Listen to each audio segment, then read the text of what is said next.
Tania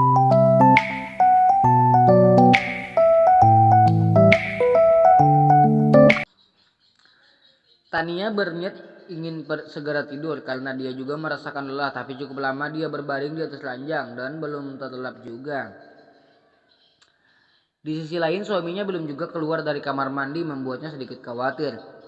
Lama sekali, sedang apa sih di dalam? Tak terdengar bunyi percikan air dari dalam kamar mandi membuatnya heran. Rian, kenapa lama sekali? Buruan, aku juga ingin cuci muka, gedornya pada pintu yang masih tertutup.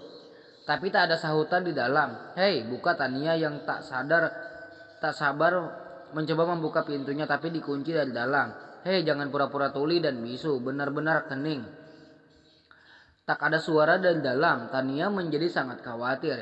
Rian buka, dia kebingungan sendiri. Sebenarnya apa yang terjadi di dalam? Klek. Pintu dibuka oleh Rian. Tania yang hampir mencapai pintu kamar mandi untuk meminta bantuan seketika menoleh ke belakang. Terlihat Rian dengan wajah datarnya dengan bertelanjang dada berjalan menuju lemari. Hei, apa kau tuli? Tania berjalan menghampiri suaminya yang memasang ekspresi tanpa dosa itu. Tidak mungkin suaminya ini tidak mendengarnya berteriak sedari tadi. Hei, jawab. Tania menggoyangkan lengan suaminya. Cerewet sekali. Kau tadi disuruh cuci kaki dan ganti baju juga diam saja.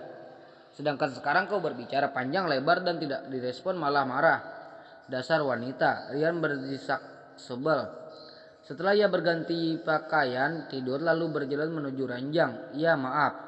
Tania akhirnya mengakui bahwa dirinya sedikit egois tadi. Aku tidak mengizinkanmu untuk kuliah. Tetaplah di rumah. Tak ada angin, tak ada hujan. Tiba-tiba Rian berubah pikiran. Yang semula mengizinkan Tania untuk kuliah, daya tiba-tiba menjadi tidak mengizinkannya.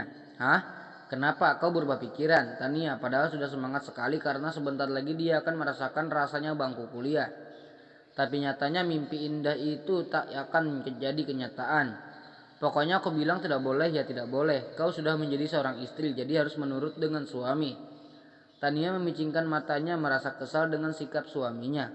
Yang seolah tak memikirkan dirinya. Dia juga ingin menuntut ilmu. Dia ingin merasakan bagaimana rasanya menjadi remaja di usianya.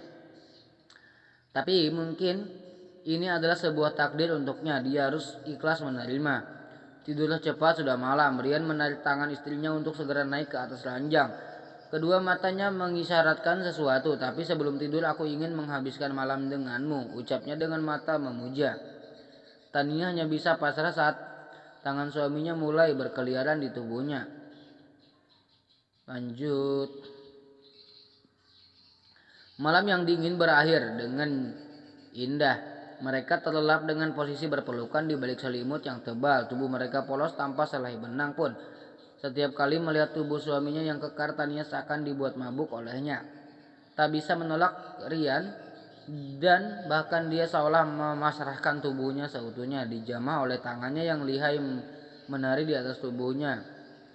Tania melihat saat cahaya matahari masuk ke dalam kamarnya dan mengenai kelopak matanya yang terpejam. Dia merasakan silau karenanya. Sudah pagi, ujarnya dengan suara serak. Kas, bangun pagi. Dilihat sosok pria di depan matanya saat ini. Wajahnya tampan, hidungnya mancung dan bibirnya seksi. Sosok pria yang akan menemaninya sampai akhir hayat. Saat Tania ingin turun dari ranjang, tangannya tiba-tiba dicekal oleh Rian.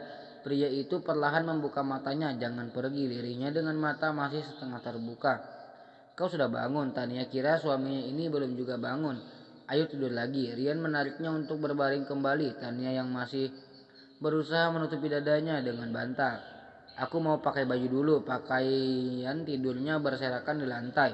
Ini karena ulah suaminya dengan teganya membuang pakaiannya miliknya. Tidak usah, untuk apa ditutupi, aku sudah melihat semuanya. Dia tersenyum penuh arti lalu meraih pinggangnya untuk menggeser lebih dekat dengannya. Pipi merah merona sekarang, dia masih merasa malu dengan suaminya. Rian memeluk tubuhnya yang polos, menenggelamkan wajahnya tepat. Geli, jangan seperti ini. Tania merasa tidak nyaman saat rambut kepala suaminya mengenai dadanya. Tanda merah ia berikan beberapa di sana. Kini dadanya dipenuhi tato merah yang tidak permanen. Tuan, Nona sarapannya sudah siap. Suara Birani menghentikan permainan mereka. Tania menghanyut dalam selimut dan mengatakan sebentar lagi. Aku mau mandi dulu. Tania turun dari ranjang dan berlari dengan tubuh polos menuju kamar mandi. Rian tak menyia-nyiakan kesempatan ini. Dia ikut masuk ke dalam. Aku dulu yang mandi. Rian tak menghiraukannya. Dia masuk ke dalam bathtub dan berendam di sana. Kemarilah, pintanya.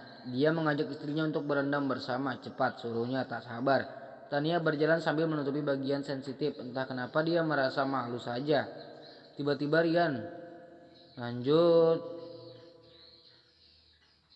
membuatnya terjingkat kaget. Rian tertawa melihat ekspresi Tania yang menggemaskan. Langkah tegasnya mengantarkannya ke ruangan kebesarannya seperti biasa. Dia tak menghiraukan kanan kirinya, apalagi pikirannya sekarang sedang tidak baik-baik saja. Selalu saja ada yang mengganjal di pikirannya. Tuan Rino, suara langkah kaki manusia dan suara wanita memanggil, ternyata karyawannya yang bekerja di bagian informasi. Di tangannya membawa sebuah amplop putih besar. Dia memberikannya dan berlalu pergi. Rino yang sudah mencapai pintu ruangan, dia memilih masuk ke dalam ruangan lebih dulu. Dia memijit kepalanya yang mendadak pening. Sepertinya dia kurang beristirahat atau mungkin ini masih ada efek dari waktu itu. Dia minum alkohol banyak. Matanya tak sengaja menatap amplop yang diberikan karyawan tadi. Perlahan dia membukanya dan menarik sebuah surat yang berada di dalamnya. Surat pengunduran diri. Rino langsung bangkit dari duduknya dan menyaut jas dan kunci mobilnya. Dia akan menuju ke suatu tempat. Tepat di sebuah rumah sederhana, dia memarkirkan mobilnya. Di depan halamannya sepi, sunyi, dan bahkan ada sebuah gembok di depan pintunya, yang artinya seseorang telah pergi dan menguncinya dari luar. Tuhan, Anda cari siapa? Seorang wanita parubaya yang kebetulan melintas mencoba menghampiri seseorang yang terlihat kebingungan. Nyonya, apa tahu di mana penghuni rumah ini? Tanyanya. Nona cantik itu, dia sudah pergi dari tadi pagi sekali. Tadi saya melihatnya membawa sebuah koper dan berjalan menuju halte di sana. Tunjuknya pada jalanan menuju halte. Rino mengusap wajahnya kasar. Dia duduk di sebuah bangku yang ada di teras. Kenapa dia pergi? Sesaat dia teringat akan kejadian malam itu. Rino menggerak kesal. Dia sekarang ingat kejadian itu dengan jelas. Kakinya mendadak lemas. Wanita itu seharusnya meminta pertanggungjawabannya, tapi dirinya memilih untuk pergi. Nomor ponselnya juga tidak aktif. Berikan aku informasi tentangnya, ucapnya pada seseorang di sebuah seberang telepon. Pagi ini Luna sudah diperbolehkan pulang. Riko dan Kayla ikut menjemputnya. Riko, kau tak ke kantor? Tanyanya. Sehabis mengantarkan ibu pulang, Riko akan ke kantor, jawabnya. Nata kembali ke ruangan setelah dia berbicara sebentar dengan dokter yang menangani Luna. Luna berjalan bergandengan dengan Kayla. Dia tak hentinya mengelus perutnya yang buncit. Menantunya tak sabar ingin segera menggendong cucu. Sedangkan Riko dan Nata berjalan di belakang mereka. Riko, ayah tugaskan kamu untuk ikut mengurusi perusahaan ayah yang lain bersama Rian. Ayah sepertinya akan di rumah lama untuk menjaga ibumu, ucapnya membuat Riko menolehkan kepalanya. Tak biasanya ayah ini mengesampingkan pekerjaannya. Bukannya ayahnya ini selalu gila pekerjaan. Apakah ayah serius? Tanyanya sedikit ragu. Ibumu butuh pendamping. Kejadian kemarin cukup membuat ayah terpukul. Ibumu harus selalu dalam pengawasan, ujarnya. Lagi membuat Riko akhirnya mengerti. Baiklah ayah. Riko sebenarnya tidak keberatan dengan permintaan ayah. Tapi yang ia takutkan adalah terjadi perbedaan pendapat antara dirinya dan Rian. Akhirnya Luna bernapas bebas di dalam terbuka. Setelah beberapa hari berada di ruangan rumah sakit yang hanya bisa mencium bau-bau obat-obat yang membuatnya pusing. Kakinya berpijak pada halaman rumahnya yang luas. Terlihat bunga-bunga miliknya bermekaran indah di halaman. Dia rindu sekedar menyiraminya. Selamat datang kembali Nona Luna, sapanya para pelayan rumah utama. Mereka tersenyum senang atas kepulangan Luna ke rumah. Atas sebuah kejadian yang membuat mereka sangat khawatir. Luna tersenyum singkat dan berjalan menuju halaman belakang. Dia ingin suasananya sejuk. Karena Kayla sedang hamil, dia harus banyak istirahat. Jadi Luna ditemani oleh Nata dan di sana. Aku ingin sendiri. Luna tak nyaman saat Nata duduk berdekatan dengannya. Mulai sekarang, kau tidak boleh sendiri. Aku yang akan selalu menemanimu. Sampai kapanpun, ujarnya membuat Luna membuang mukanya. Omong kosong. Mulai hari ini aku tidak ke kantor. Perusahaan akan diurus oleh Riko dan Rian. Luna sepertinya tidak tertarik dengan apa yang suaminya bicarakan. Dia memilih berjalan-jalan di sekitar halaman belakang.